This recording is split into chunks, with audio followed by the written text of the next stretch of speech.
Hey, welcome back, everyone. Tom from Park Avenue Trading, your chief dealer, keeping you sane in these insane markets. All right, starting off with the Eurodollar. If you follow the plan yesterday, set a break below 117.27 was going to drive us back down to 117.05. A break of that would drive us down to 116.80.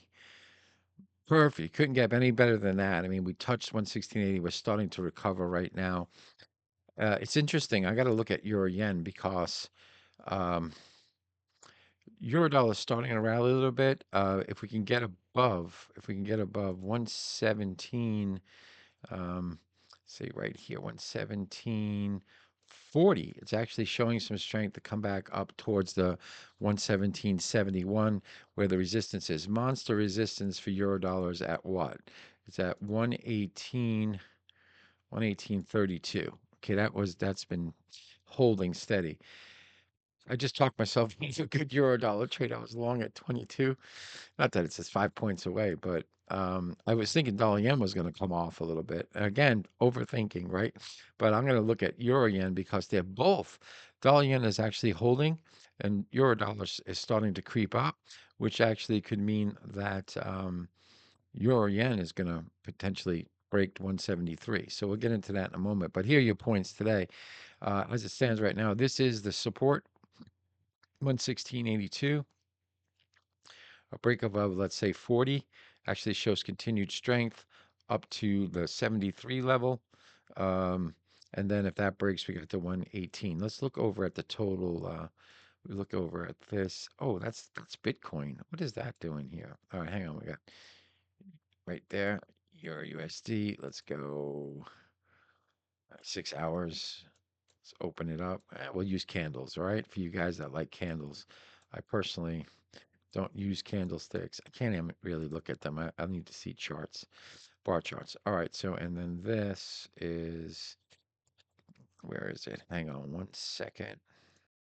Okay, so we're looking at the euro dollar versus the dollar index. Dollar index is slightly up, which usually generally puts pressure on the euro dollar, right? So if that actually starts to fall and break this bottom right there, we're looking at, actually, give me my bars, please. Yeah, those are my bars.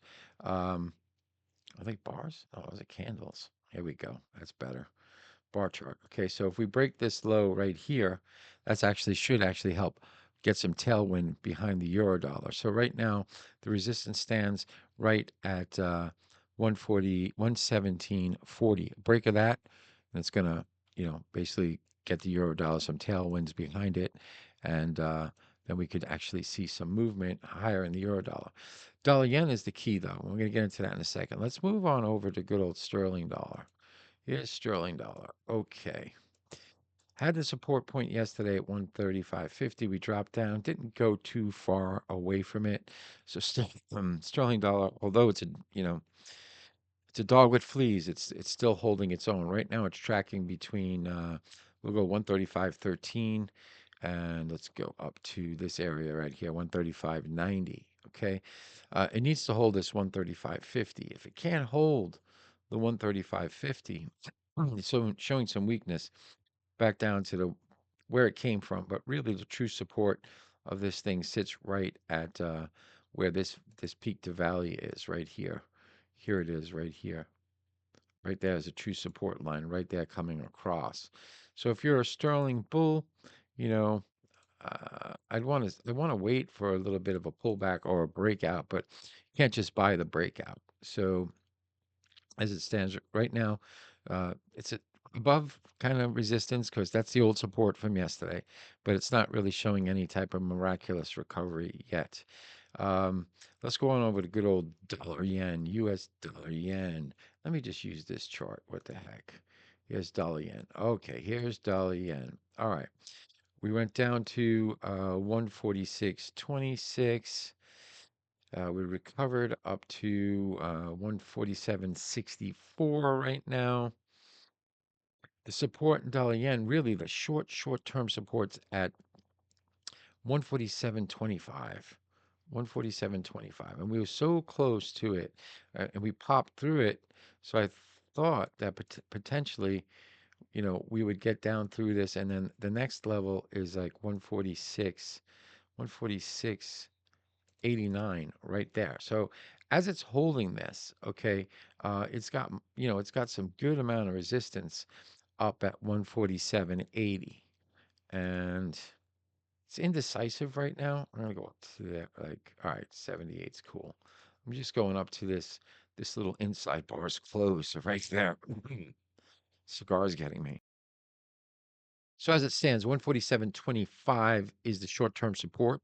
We're trading at 147.36. Um, if we can get, I'm thinking it's very, very close. I know. If we could get above the high today of 65, it's actually showing some legs to get through that 76 and go back up to like 148.05-ish. Okay. That's what I'm thinking. I got to pick my battle, right? So I originally got long dollar yen today. At like 33, and I sold them out, one third out at like 59, one third out at 53, put a stop at entry, and boom, got stopped at entry. So now it's like a new look. And, I really don't have a great idea in it right now. Uh, so let's look at good old sterling dollar. I mean, sterling yen. Well, I got euro yen right here. We could look at euro yen. Um, so here's euro yen. All right, so we came down to 172, the figure. All right, the high was like 173 what? 173.93. We had the support originally at like 173.50. We said we broke 173. Actually, no, this is what we need to get back up through. 173, the figure, is what we need to get back through um, in order to show like any type of strength. So that's going to really depend on dollar yen, I think. I think that euro dollar is kind of trapped. I think it's really doing much. But if dollar yen can catch a bid, then this is going to actually catch a bid. So as it stands right now, let's look. We went to 172.84. Hmm. Hang on, let me do a quick calculation here. Short-term support for this bad boy is 172, 172 like 36. All right, we'll go right there, right at this bottom. That's a short-term support. The breakout of above 173 is actually showing strength. Okay, so I'm thinking that this is actually going to grind up a little bit higher. So, uh, all right, let's move over to good old sterling yen. Sterling yen. All right, coming up against resistance 199.83. I'm going to move this up a little bit. 199.27. Let me just check this out. Yeah, okay. So it's 199.33 right there as a support. If it can't get through this 80 and pops back down and closes on, say, like even a 1 hour basis, it's dropping back down towards the 199, the figure level. That's what I got going on. All right, so that's what I got going on for you guys. Remember, there's a link in the description. Get yourself a free ebook if you're new to the channel, and video on fish breakouts. Really cool, scientific. Nothing, nothing that you've seen before. That's for sure. It might help you out, might not. I don't know. Also, there's going to be a boot camp that's starting, and I'm going to have a link in the description for that. And that's going to be really cool. It's going to be talking about market structure and how to trade the open and market psychology and all that stuff. I figured, let me throw something out there that's a little bit different than what you normally see, and some good advice there. All right. So remember, if you like what you see, like and subscribe. Share my videos far and wide. I want to build a big trading community. Give me a couple of thumbs up. YouTube loves the thumbs up, helps me get my videos out. I know they're not the best videos. I'm really bad at doing videos. I get it. I don't have the prettiest charts in the world. I don't got all the indicators on there because I don't use them. And the last chart you saw with the indicators, because I work with uh, crypto group that puts them up to show retail like how trade patterns actually react with indicators. But I'm not a big fan of lagging indicators, as you know. All right, so remember, always, always, always, as a short-term trader, enjoy the party. but dance near the door. Cheers.